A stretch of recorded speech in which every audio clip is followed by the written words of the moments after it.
The Brown family, once a symbol of unity in a plural marriage, now stands fractured. Years ago, they built their lives around the idea that love could be shared, that a family could thrive even in complexity. But today, only one wife remains with Kody Brown, Robyn. Christine is gone. Janelle is on her own. Mary has stepped away. The dream they shared is now a distant memory. And in the middle of it all, Robyn remains, a quiet yet powerful presence in what's left of the Brown family. Fans have watched the breakdown unfold slowly. For over a decade, the Brown family welcomed viewers into their lives on Sister Wives. They showed the highs and lows, the celebrations and the heartbreak. But in the past few seasons, the tone has changed. The tension is no longer subtle. It's loud, visible, and painful. And at the heart of the growing discord, many fans now point to one question. Is Robyn Brown the reason the family can't move on? This isn't about blaming one person for everything. The truth is more complicated. Relationships end for many reasons. But Robyn's role in the ongoing fractures between Kody and his former wives is being questioned more than ever. Let's start with Christine. She was the first to leave. Her departure came as a shock, but when she explained her reasons, it started to make sense. She felt ignored. She felt unloved. She said she wasn't in a functioning marriage anymore. And most importantly, she felt that Kody had stopped being a husband to her the moment Robyn came into the picture.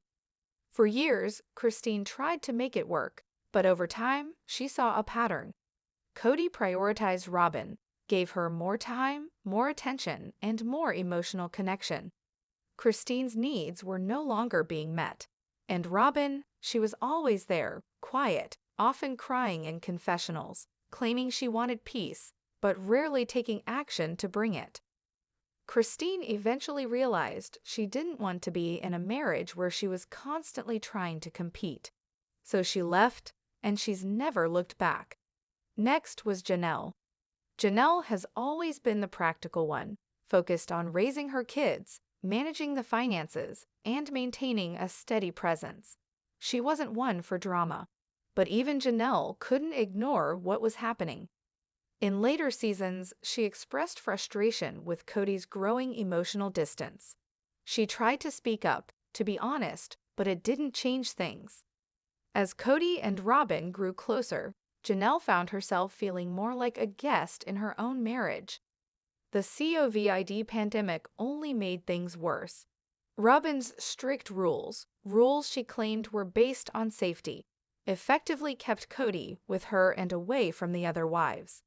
Janelle's boys were upset, her home felt abandoned, and her voice went unheard. Eventually, Janelle decided she was done trying. She didn't announce it dramatically, she just stopped pretending. Then came Mary. Mary's situation has been heartbreaking for years. Her relationship with Kody had been strained since the catfishing scandal, but she kept hoping. She stayed loyal.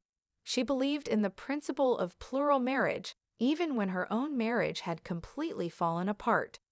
But as time passed, Kody made it clear he no longer saw Mary as a wife. And while Robyn often said she supported Mary and wanted her to be part of the family, she never seemed to challenge Kody on the way he treated her. Eventually, Mary found the strength to choose herself. She moved on, quietly, gracefully, and with deep sadness. So now, Kody and Robyn are the only ones left. And while they claim they didn't want to be in a monogamous relationship, it's exactly where they ended up. Here's where the deeper question begins. If Robyn truly wanted the family to heal, why does it seem like things only got worse when she became the focus? According to insiders and even former family members, Robyn was always deeply involved in decision-making, but in a way that rarely included open dialogue with the other wives. Some family sources claim that Robyn discouraged Kody from resolving things directly with Christine or Janelle when they were upset, encouraging him instead to focus on peace in his own home. When holidays and reunions were suggested, fans were shocked to learn Robyn often put limits on how they could happen. She didn't want open conversations. She didn't want to discuss the past. She didn't want filming or questions or anything that might stir conflict. But healing requires discomfort. Growth requires honesty. And Robyn's desire for emotional safety might have come at the cost of real family reconciliation. There's also the issue of control. In early seasons, the family often operated with group discussions and shared decisions. But that dynamic slowly changed. As Cody began spending more time with Robyn, other voices in the family were drowned out. Janelle once said, "Cody used to talk to all of us. Now he talks to Robyn, and then we find out later." That shift hurt the relationships between siblings, between parents and children, and even between the wives themselves. Many fans have noticed that Cody now defends Robyn with more passion than he ever showed toward the others. When Christine confronted him about their failing marriage, he responded with frustration.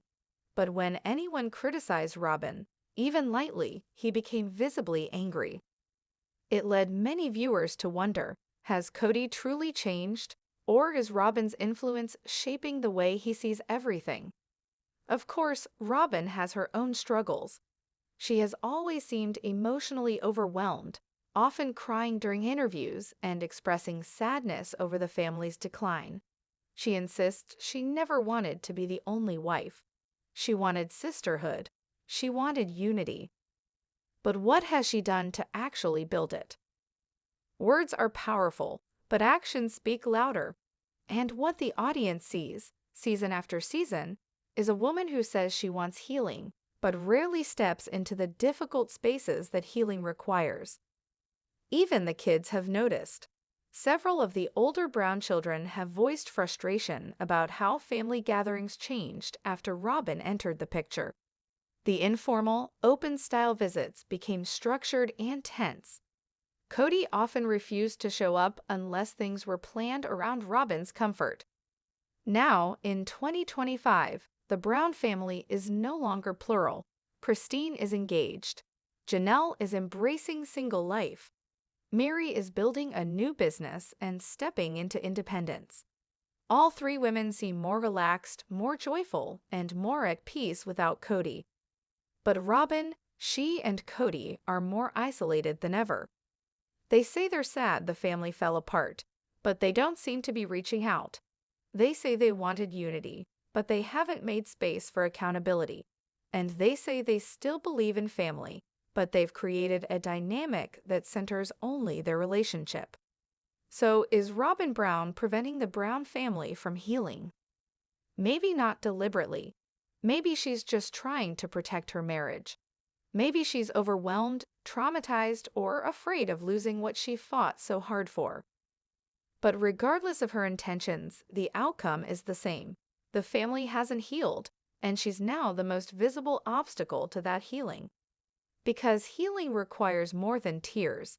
It requires facing the pain, listening to others, accepting responsibility, and being willing to let go of control. Until that happens, the Brown family won't move forward. They'll stay right here, stuck in the shadow of what they once were. And that's the real heartbreak of this story.